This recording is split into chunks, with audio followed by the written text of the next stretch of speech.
He sat in front of the glowing chart, like a sailor staring at a storm he could no longer navigate. The room was quiet, but inside him, everything was loud. Doubt, fear, disappointment. The kind that doesn't just whisper, it echoes. Today was supposed to be his comeback. Instead, it became the loss that broke something inside him. His hands hovered above the keyboard, not to place another trade, but to close the platform for good.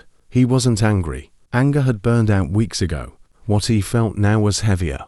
The weight of every failure stacked like stones on his chest. He whispered to himself, maybe trading just isn't for me. But before he clicked away, his eyes drifted back to the chart. Not the candles he'd seen enough red for a lifetime, but the pattern, the same market rhythm he had watched for months. It reminded him of something from long before he ever learned what a candlestick was. When he was a kid, he used to watch his father fix broken clocks. His father would say, "A clock only looks broken when you stare at the gears too closely. Stand back, and the meaning returns." In this moment, staring at the chart, he suddenly felt like that child again, too close to the gears to understand the machine. Maybe he wasn't a failed trader. Maybe he was just standing too close to his own journey. He leaned back in his chair. The storm wasn't gone, but it didn't look unbeatable anymore, because the truth whispered in the back of his mind was this: you don't fail when you lose. You fail when the lesson is wasted.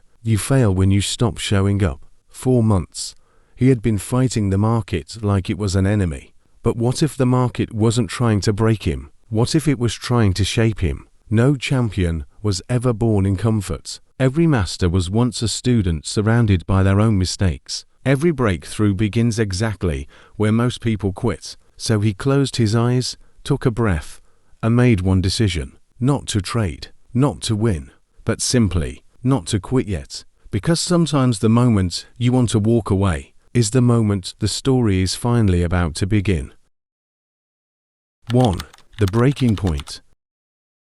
He woke before sunrise, not because he wanted to, but because his mind refused to let him rest. The kind of morning where the sky is still undecided, caught between night and day, just like he was caught between quitting and continuing. He sat at his desk, the quiet hum of his computer filling the room, a distant reminder of unfinished battles. The chart loaded slowly, each candle appearing like a heartbeat. Red, red, red, a slow bleed of his confidence. He felt like a mountain climber, suspended halfway up a cliff. Fingers slipping, rope shaking, wind pushing against him. Every part of him questioned whether the climb was worth it anymore. He wasn't afraid of the loss itself. He was afraid of what the loss said about him. Was he careless? Was he unlucky? Was he simply not enough? He remembered when he first started trading. Back then, he believed the market was like a staircase. Climb step by step, and eventually reach the top. But now he knew the truth. The market was a labyrinth. Every turn felt like progress, yet somehow it always brought him back to the same painful question: why am I still stuck? He opened his journal, hoping to find clarity in the pages filled with past notes. Old entries stared back at him, full of excitement, bold ideas, dreams unscarred by reality. He almost didn't recognize the person who wrote them. It felt like looking at a faded photograph of a younger version of himself, someone who still believed that success followed effort directly, like shadow follows light. But trading had taught him a harsher lesson. Effort didn't guarantee results, consistency didn't guarantee rewards, and passion didn't guarantee protection from pain. Yet, deep inside, another voice whispered something different.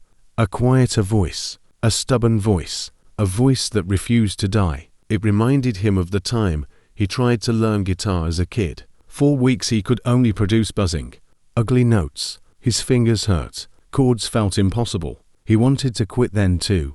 But one day, without warning, the sounds became music. Not perfect, but real. It happened slowly, then suddenly, just like growth, just like mastery, just like trading. Staring at the chart again, he realized this moment wasn't the end of his path. It was the uncomfortable middle, the part where most people turn back, the part where the story stops for those who never reach the summit. He let out a long breath. He was tired, but he wasn't defeated, wounded, but not broken. The loss hurt, yes, But it also revealed something important. He still cared. He still wanted this. And wanting something deeply is proof that it's not time to quit. So he made a simple agreement with himself, not to win today, not to fix everything, not to erase the pain, but to take one more step, one more climb, one more page in the story. Because sometimes the most powerful decision a trader makes is not the trade itself, but the choice to continue becoming the person who can survive the journey. 2. The silent classroom. The next morning felt different, not lighter, not easier, just different. He woke with the strange awareness that he wasn't just walking into another trading day. He was walking into a lesson he hadn't fully learned yet. A lesson the market had been trying to teach him for months, but he had been too impatient to hear. He made his coffee slowly, almost ceremonially, as if preparing for a quiet conversation with something bigger than himself. The steam curled upward, reminding him of smoke rising from a battlefield after the fighting stops. A moment of stillness, a moment to see what survived. When he sat down at his desk, the charts weren't an enemy anymore. They looked like a teacher waiting patiently, chalk in hand. Unbothered by how many times he'd failed the same test, he realized something. Trading wasn't punishing him, it was educating him. But the lessons weren't written in clean lines, they were written in losses, in doubt, in the discomfort he tried so hard to avoid.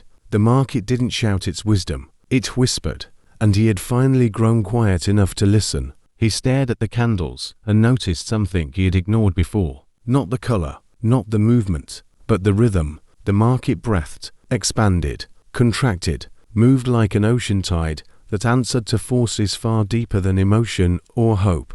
And it made him think of his childhood again, of the time he tried to learn how to swim. He remembered sinking, panicking, flailing, believing the water was trying to drown him. But his coach had shouted from the edge of the pool, "You're not sinking, you're fighting the water. Stop fighting, let it hold you first." Back then, surrendering to something that felt dangerous seemed impossible. But the moment he did, the moment he trusted the water to hold him, he floated. Now, staring at the chart, he understood. He had been fighting the market in the same way, forcing trades, chasing moves, trying to control what was never meant to be controlled. He whispered to himself, "Let the market hold you first." It was a strange thought, but it made sense. Before he could master the waves, he had to trust the tide. He began reviewing his journal, this time not searching for mistakes, but for patterns. Patterns in his behavior, not the chart.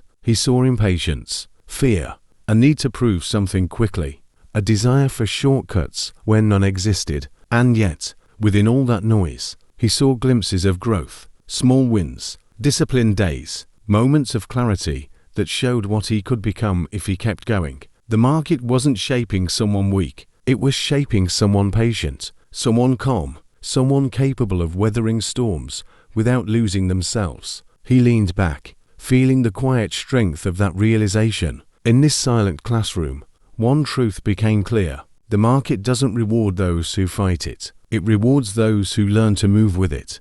And for the first time in a long time, he felt the shift inside him. Not a victory, but an awakening. He wasn't just learning trading, he was learning himself. 3. The mirror in the market. Days passed, and he approached each one with a little more calm. Not confidence yet, but calm. A subtle shift, like the moment after a storm when the winds haven't fully died, but the sky begins to show its first hint of blue. He wasn't trading aggressively. He wasn't hunting setups. He was simply watching, listening, observing the market as if it were a living creature with its own language. And that's when he started noticing something unusual. The more he watched the chart, the more he felt like the chart was watching him back. It wasn't the candles or the indicators. It was the way every rise and fall mirrored something inside him. His impatience, his hope, his fear, his need for control. Every emotional spike he felt within seemed to appear on the screen, reflected in the jagged movements of price. It was as if the market had held up a mirror and finally whispered, "Look, this is you." He didn't want to believe it at first. Markets are logical, mechanical, emotionless, but the decisions he made inside those markets Those were deeply human. He remembered a moment from years ago, standing at the edge of a lake during autumn. The surface was perfectly still, reflecting the trees with such clarity that he could barely tell which side was real. But when he tossed a small stone into the water, the reflection shattered into ripples, distorting everything.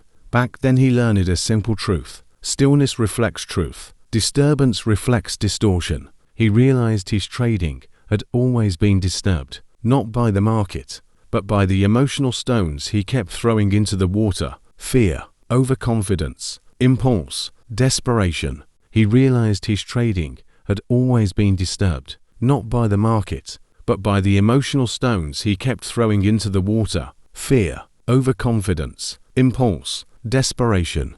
All of it created ripples that twisted reality until he couldn't tell whether he was seeing the market or the distorted reflection of his own internal chaos. That hit him harder than any loss. He leaned back in his chair, letting the realization sink in. The market didn't break him. The market exposed him. It showed him how he reacted under pressure, what he feared losing, what he was trying to prove, and why he kept repeating the same mistakes. He whispered to himself, "The market isn't testing my strategy, it's testing my character." Each candle was no longer just a price movement. It was a question. Can you stay patient? Can you stay disciplined? Can you stay honest with yourself? He felt a strange sense of gratitude, not because he was winning, but because he was beginning to understand. For the first time, he wasn't trying to conquer the market. He was trying to become someone worthy of navigating it. Growth didn't come from perfect entries or flawless analysis. It came from seeing himself clearly in the reflection and choosing to evolve. He closed the chart, not in frustration, but with purpose. Today wasn't about trading. It was about learning to stand still long enough for the reflection to settle. Because only then, when the water becomes calm, can a trader finally see the truth of who they are and who they must become. 4. The weight of patience.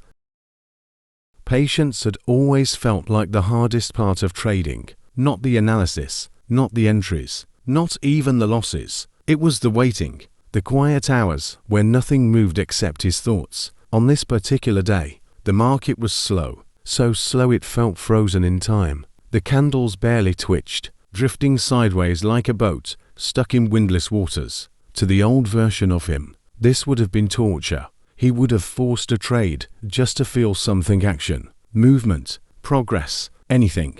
But now, he simply sat there, watching, breathing, letting the stillness teach him. He remembered watching a sculptor once, years ago. The man worked on a massive block of stone with slow, deliberate taps, not rushed, not careless. Every strike had purpose. When someone asked why he worked so slowly, the sculptor smiled and answered, "Because every wrong strike becomes permanent." Those words hit him now with a weight they never had before. Trading was sculpting. The chart was stone. Every trade, every decision, every moment of discipline shaped the version of himself he was becoming.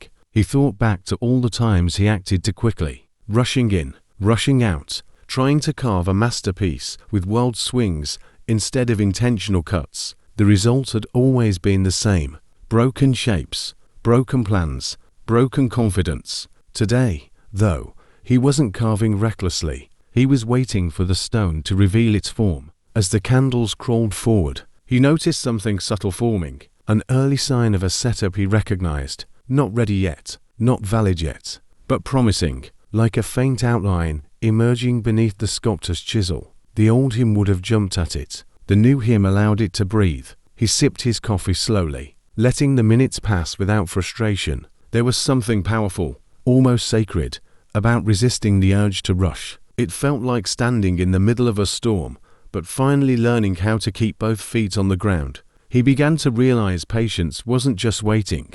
Patience was strength. Patience was maturity. Patience was the refusal to let emotions dictate action. The market had always rewarded impulsive traders with quick dopamine and punished them with long regret. But patient traders, those who could watch a candle move an inch at a time without losing their composure, those were the ones who lasted. He leaned back in his chair, and something inside him softened. Not weakness, clarity. He was no longer chasing the market. He was letting the market come to him, and in that stillness, in that quiet discipline, he understood a truth far deeper than any strategy. Patience isn't waiting for the right moment. Patience is becoming the person who deserves it. The setup wasn't ready yet, but he was, so he continued to wait, not with frustration, but with the calm confidence of someone who finally understood that the greatest victories belong to those willing to move at the speed of wisdom, instead of the speed of impulse. 5. The first calm trade. The setup he'd been waiting for finally began to take shape, slowly, almost shyly, like dawn easing its way into the sky instead of bursting through it. The candles aligned, the structure tightened, the story on the chart became familiar, not perfect, but clear enough to whisper, now. But this time, he didn't rush. He didn't slam the buy button with shaky hands. He didn't act out of fear of missing out. He breathed. It felt strange, placing a trade without urgency, without desperation, without that chaotic fire that used to push him into reckless decisions. This trade didn't feel like a battle. It felt like a conversation, as if he and the market had finally agreed to move at the same pace. He set his levels with intention. Stop loss placed with humility, not ego. Take profit placed with wisdom, not greed. Risk measured with respect for the process. For the first time, he didn't feel like a gambler pulling a lever. He felt like a craftsman placing a final, precise stroke on a piece he'd been shaping for days. Once the trade was live, a familiar tension rose in his chest. But instead of fighting it, he acknowledged it.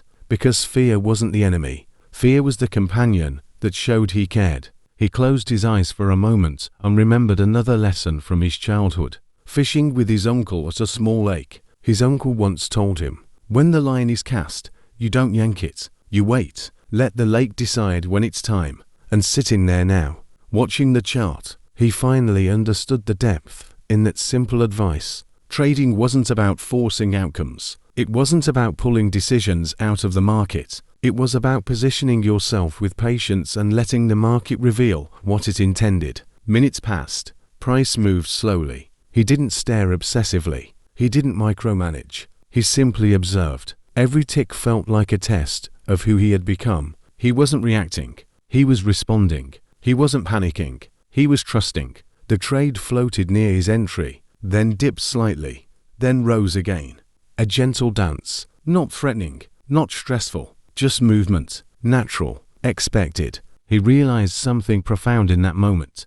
A trade taken with discipline feels nothing like a trade taken with emotion. It wasn't loud. It wasn't dramatic. It was quiet, steady, honest. When the move finally began, really began, it didn't feel like a victory. It felt like confirmation. Confirmation that patience had a voice, and that voice had guided him here. The candles climbed, slowly but surely, and the trade drifted into profit. No sudden surge, no wild spike, just deliberate progress, like a river carving a canyon over years, never rushing, always certain.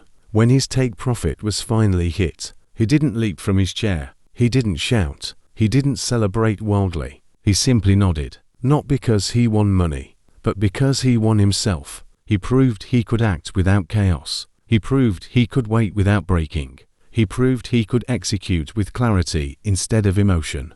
And as he closed the position, he whispered something that felt like a promise. This is who I want to be. Every day, every trade. It wasn't the profit that changed him. It was the calm. 6. The shift within. The next morning, he didn't wake up chasing the chart. There was no urgency, no frantic need to open the platform before his coffee called. Instead, he moved slowly, deliberately, like someone who finally understood that the journey wasn't a race, but a rhythm. As he sat down and opened the charts, he noticed something he never expected. The market hadn't changed, but he had. The candles moved the same way they always did, unpredictable, wild, occasionally graceful. But instead of feeling threatened by their motion, he felt aligned with it, as if he were no longer trying to fight the current, but learning how to float with it. He remembered a story his grandmother used to tell him about a river near her childhood village, a river that looked peaceful on the surface, but hid powerful currents underneath. People who tried to swim against the current were overwhelmed, but those who learned to move with it, not resisting, not forcing, just guiding, were carried safely along. For the first time, he saw that same river in the chart. He realized that every emotionally driven trade he had taken in the past was him flailing against the current, wasting energy, fighting shadows, drowning in his own expectations. But yesterday, when he took the first calm trade, he had finally learned how to move with the current instead of against it. This realization didn't make him proud. It made him humble. He watched the market drift sideways, forming no clear setup. The old him would have grown restless, searching for reasons to enter, convincing himself that something will happen soon. But today, he simply observed, quiet, unmoved. There was a power in that stillness, a strength he didn't know he possessed. Hours passed, nothing happened, no signals, no patterns worth taking. But instead of feeling like time was being wasted, he felt like time was being invested. He used the quiet to reflect, not on profits, not on losses, but on who he was becoming. It struck him that trading wasn't building his skills, it was building his character. Discipline, patience, humility, clarity, resilience. These weren't strategies, they were transformations happening inside him, one realization at a time. He closed his eyes and whispered, "It's not about controlling the market, it's about controlling myself within it." In that moment, he felt something unlock, a shift so small it could have been mistaken for nothing, yet so profound it changed everything. He understood that traders don't grow when they win. They grow when they learn why they don't need to force a win. As the day faded and he turned off his screen, he felt no frustration, no regret, no emptiness. Instead, he felt a quiet pride, because today, he didn't trade, and that was the victory. He walked away from his desk not feeling like a beginner struggling to survive, but like a student who had finally begun to understand the deeper lesson. The market isn't mastered by force, it's mastered by becoming someone who no longer needs force at all. 7. The turning point. A week passed, then another, and slowly he realized something surprising. He wasn't chasing trading anymore. He wasn't waking up driven by fear of missing out or the pressure to prove himself. What guided him now was something quieter, deeper, almost sacred. He had begun to enjoy the process, not the outcome. One evening, after a long day of charts that offered nothing worth taking, he stepped outside. The air was cool, and the world felt bigger than the screen he had been staring at 4 hours. He walked slowly, letting the silence of the night settle around him like a blanket, and then, like an echo from his earlier journey, he remembered another moment from his childhood, a time when he planted a tiny seed in a pot on his windowsill. Each day he'd check it, expecting it to sprout instantly, but nothing happened. For weeks, he hovered over the soil, wondering if he had done something wrong, until one morning, the smallest, weakest, most fragile green stem pushed through. It wasn't strong, it wasn't impressive, it was barely visible, but it was alive. Back then, he learned something he didn't understand until now. Growth doesn't happen when you stare at the soil. Growth happens underground, quiet, slow, unseen. Trading was the same. His transformation wasn't loud or noticeable, even to himself, but something beneath the surface had changed. He returned to his desk the next morning with a calm heart. As he opened the charts, he noticed a clean, confident setup forming, one that aligned perfectly with his plan. No hesitation, no forced excitement, just clarity. He took the trade with the same peace he'd found over the last few weeks. No shaking hands, no racing heartbeat, no desperate inner voice. He placed his stop, he placed his target. He walked away, not out of fear, but out of trust. For the first time, he trusted himself. While the trade played out, he didn't check it every few seconds. He didn't obsess. He went for a walk, made food, lived normally like someone who finally understood that the outcome of one trade didn't define his worth. Hours later, when he returned, the trade had hit his target. No fireworks, no adrenaline rush, no disbelief, just a deep, warm sense of alignment. Because this win wasn't luck, and it wasn't revenge. It was the natural result of patience, discipline, And the quiet inner work he had been doing, work invisible to the eye but powerful enough to shift the trajectory of his life. He stared at the profit for a moment, then closed the screen gently, not to escape, but because he didn't need more. He finally understood the real turning point wasn't winning a trade, it was becoming the version of himself who could win without losing his peace. He whispered softly, almost like a vow, "I'm not the trader I used to be, and I'm not yet the trader I will become, but I'm on the right path." And for the first time since he began this journey, he believed it.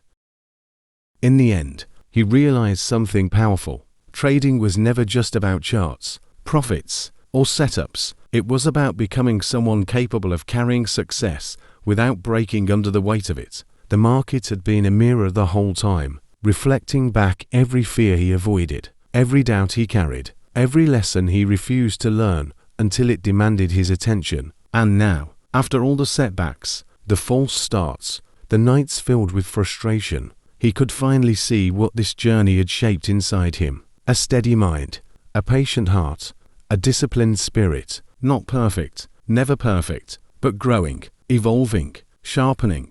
He understood that the path of a trader is like walking through a forest at dawn. At first it's dark, confusing, filled with shadows that look like threats. But if you keep walking, step by step, the light begins to rise, shapes become clearer, the road becomes familiar, your steps become confident, and eventually, you stop fearing the dark because you've learned how to carry your own light. That's what he had become, a traveler who no longer feared the unknown because he trusted himself to navigate it. He knew the journey wasn't over. In fact, it was just beginning. There would still be losing days, still be challenges, still be storms, but he would meet them with a different strength, a deeper understanding, because now he knew that mastery isn't a final destination, it's a continuous unfolding. And so he looked forward, not with anxious hunger, but with grounded purpose, because no matter how far he still had to go, he wasn't walking blindly anymore. He was walking awake. If you're listening to this, remember, your journey is not behind you, it's right now. And the version of you that you're trying to become, they are already growing under the surface. Even if you can't see it yet, keep going, keep showing up, keep believing in the quiet work no one else sees. Because one day, just like him, you'll look back and realize you were transforming long before anyone noticed. And if this message resonated with you, if it helped you breathe a little deeper, think a little clearer, or feel a little stronger, make sure to like this video, share it with someone who needs it, and subscribe for more content that fuels your journey. Your story is still being written, and the next chapter begins right now.